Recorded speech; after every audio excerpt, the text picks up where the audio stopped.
All right. Well, welcome everyone to the Career Readiness Video Podcast. Again, my name is Chelsea Mishiro. I'm one of the career advisors here in Career Services, and I have some new fresh faces with me today. So, Joni, introduce yourself, and then we can move on to our special guest. Hey, thanks, Chelsea. I'm Joni Porter. I am the Employer Relations and the Event Coordinator in the Career Services Center. So I'm excited to be here and be part of the podcast today. Awesome. And then we have from Kiewit, Harrison. Harrison, why don't you tell us a little bit about yourself, and then we can kind of move into our topic today. Hi, Chelsea. Thanks for having me. My name's Harrison Mehlman.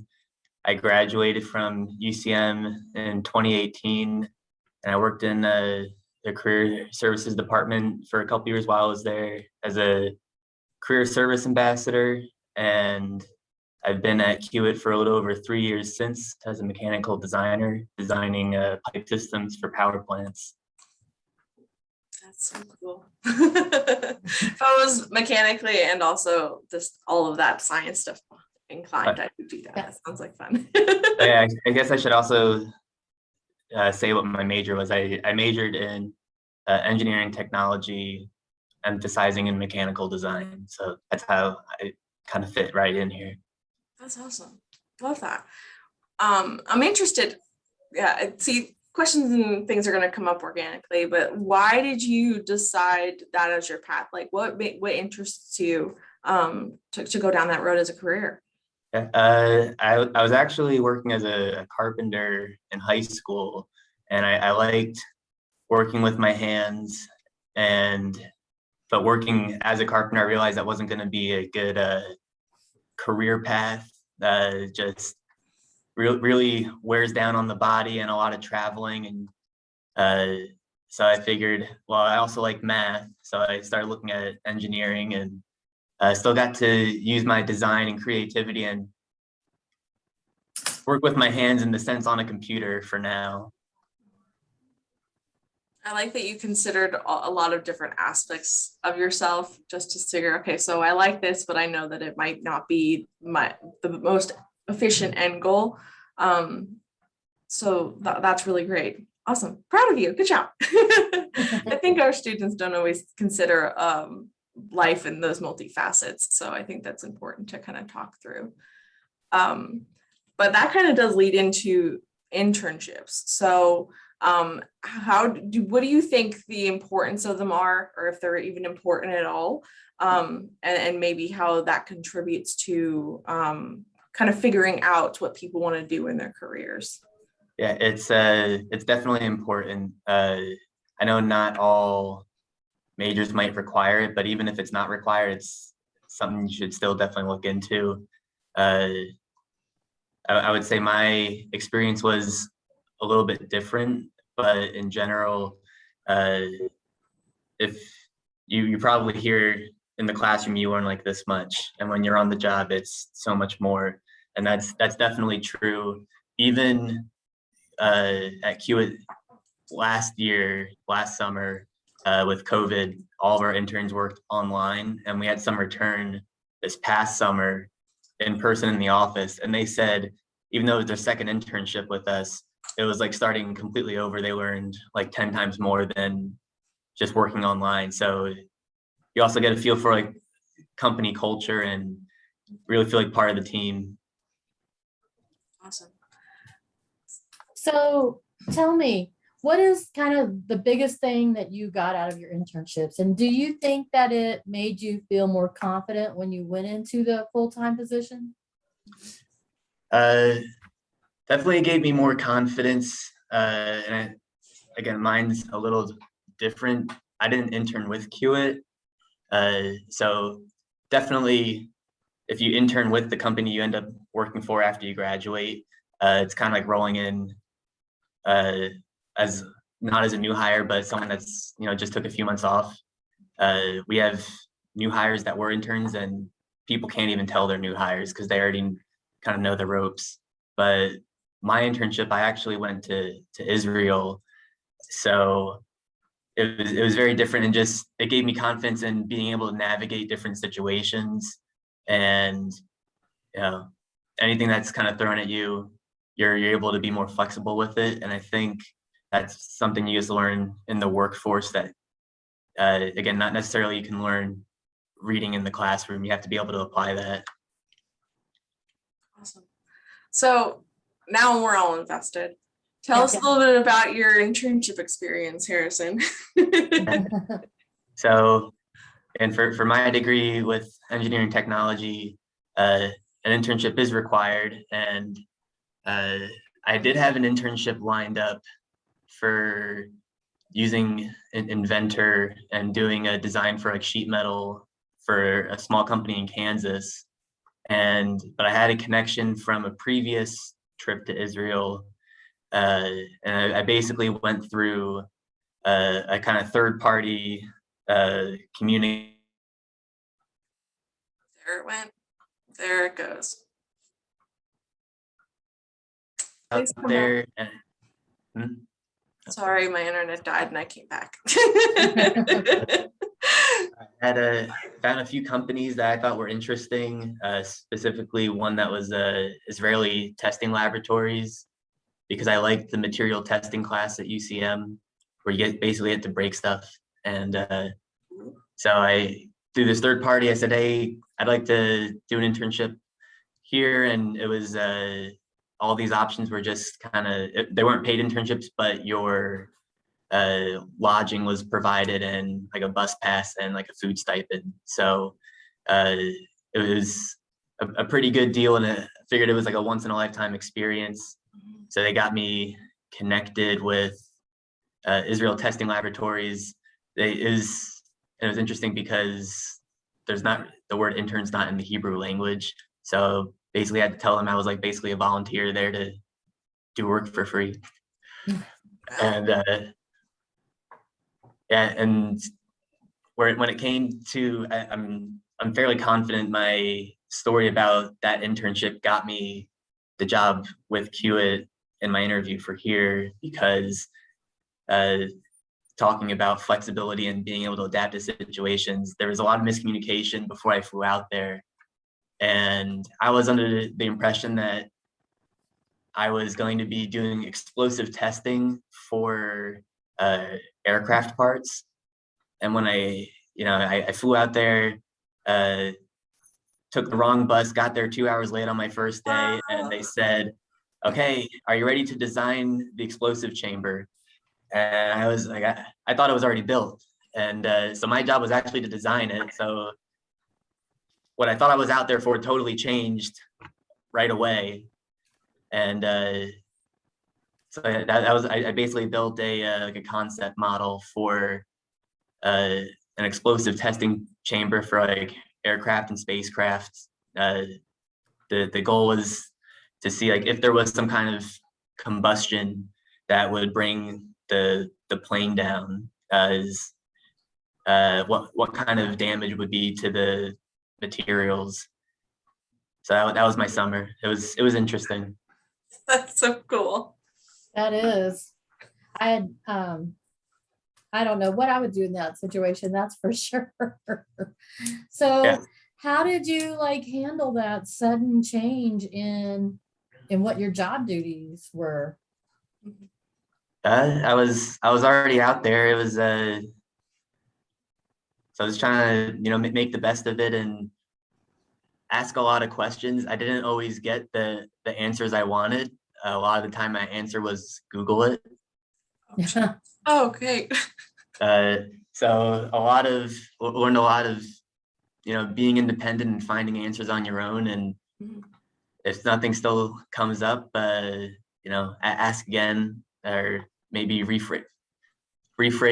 Didn't ask the right question the first time. That definitely a lot about communication. And like I said, just because of the language barrier, I didn't speak a lot of Hebrew. The people I worked with, aside from one guy from Chicago, didn't speak a lot of English. So, I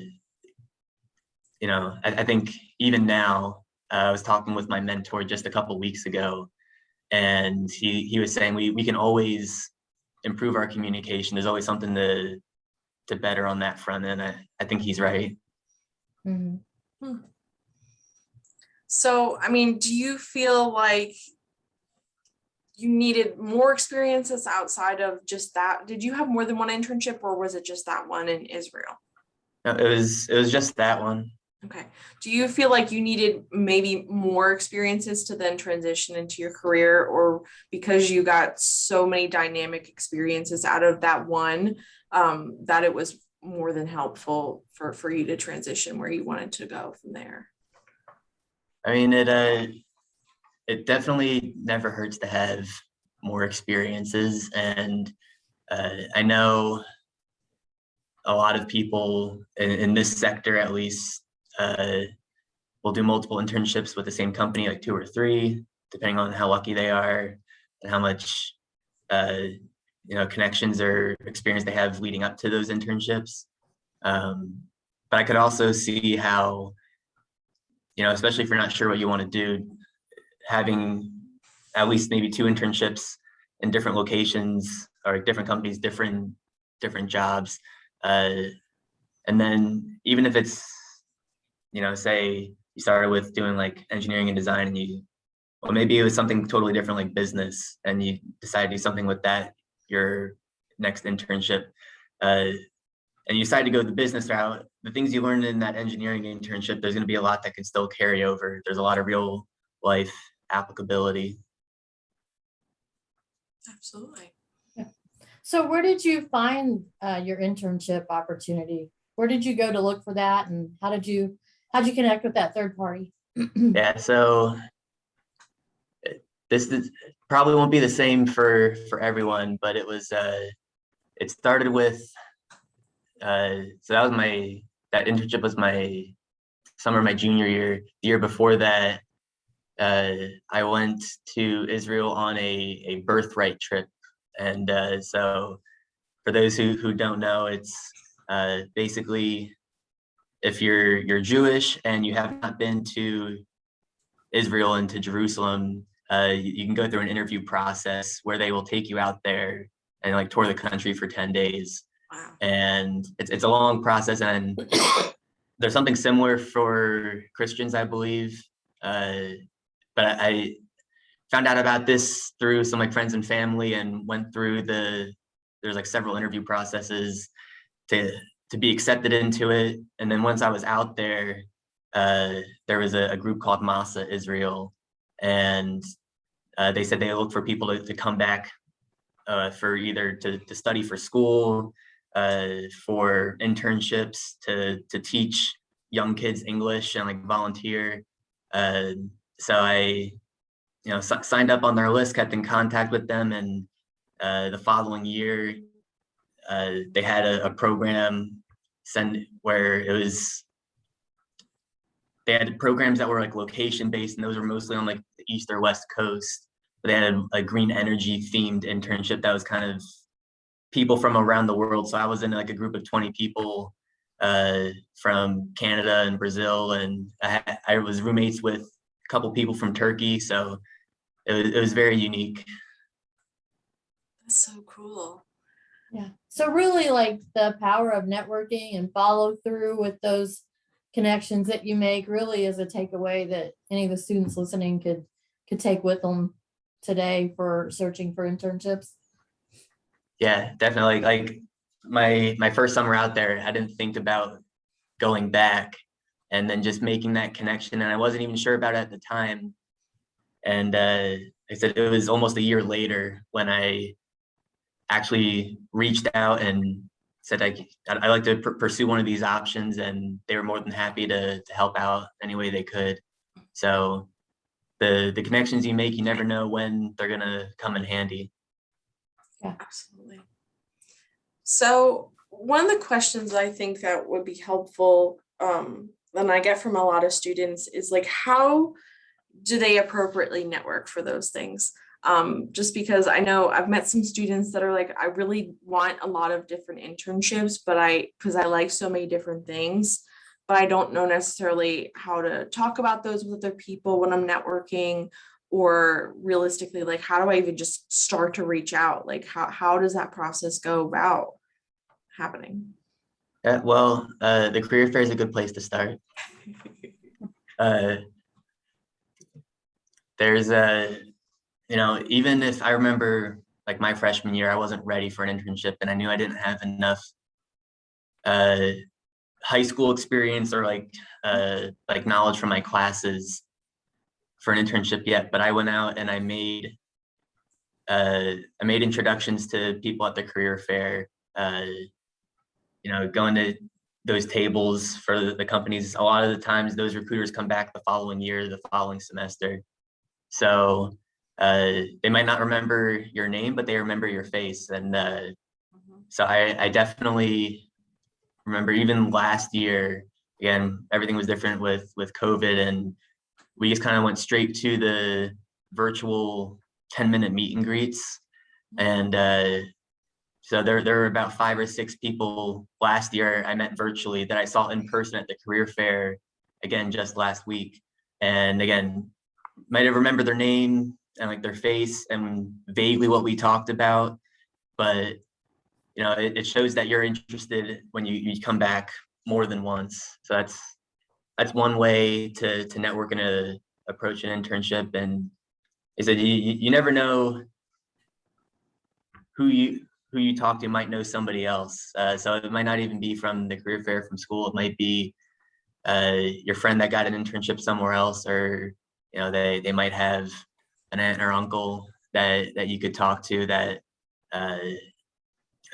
I forget what the statistic is, but and you guys might know, but it's something like maybe 80% or more of jobs, they don't come from a job posting, they come from internal connections.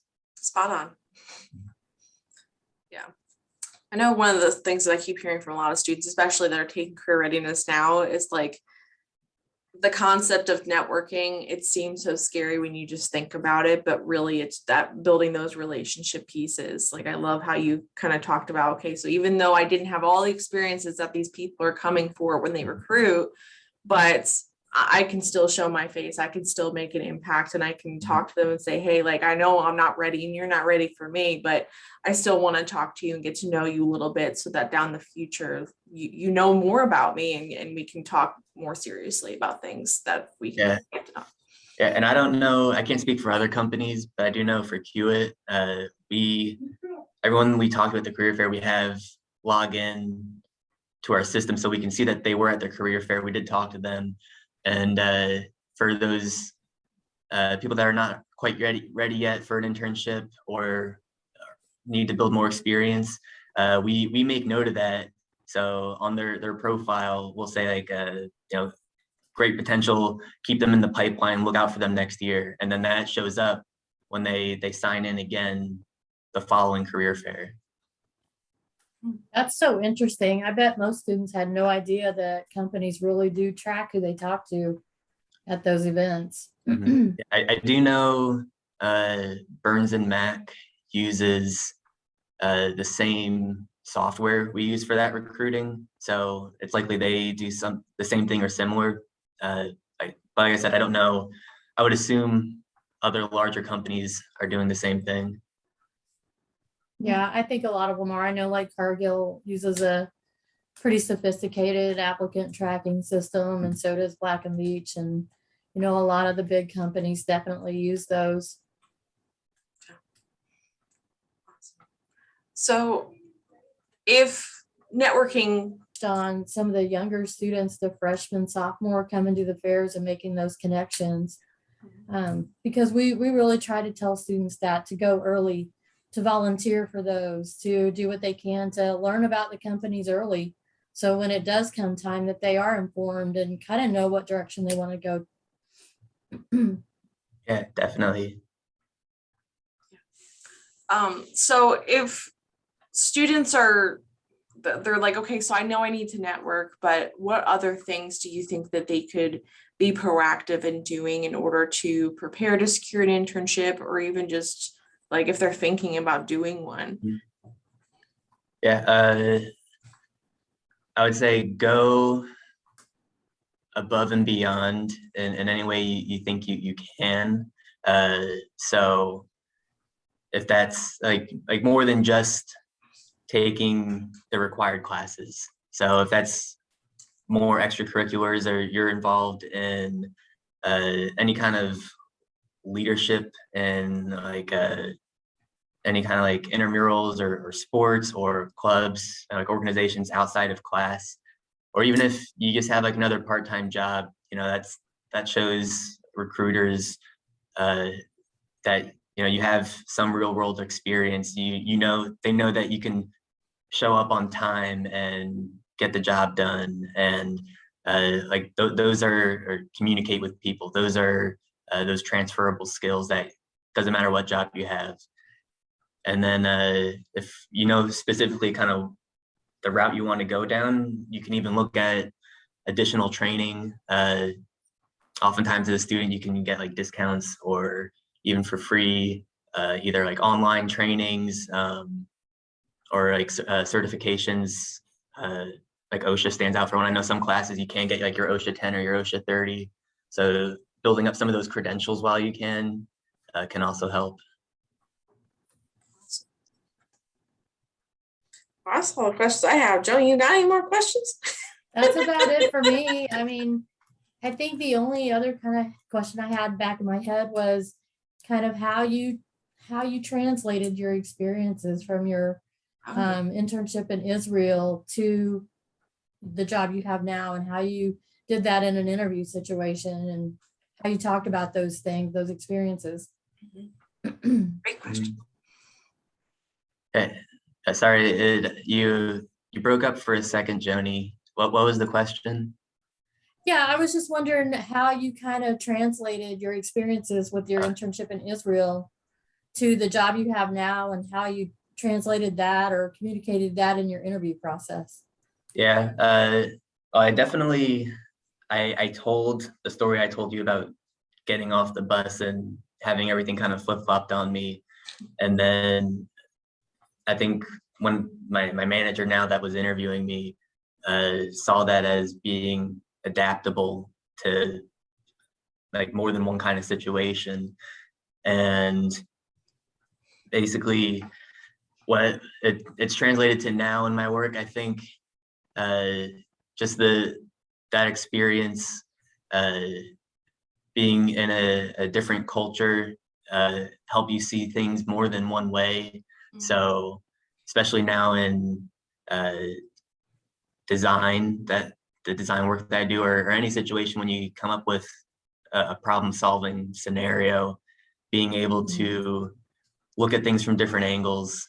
And kind of more specifically with my internship, it was 3D design and 3D modeling for the most part. So that was kind of like thinking things with like spatial awareness. And so that directly related to my job now, where it's also 3D design, except for a power plant. Gotcha. Yeah. I mean, I think for me, one of the biggest takeaways of how, besides just networking and how powerful that is just the diversification of experience. Like, even if a student does not choose to go abroad, like if they have that opportunity, great, but not every student's going to be like, there's some of them are scared to just get out of KC. So I think what's important is that like you took something that was so different from what you're doing now and still made it connect. And I think it helps, like, okay, so can you do internships at different locations? Can you do it at different companies? Like really seeing those different perspectives and taking them into account to then how do you move that into the company or the role that you're transitioning into. It's just amazing. Yeah, and kind of a side note, not directly related to internships, but something I've learned, that's the only time I've gone outside the country, but I do a lot of traveling inside the domestic US, and just traveling alone.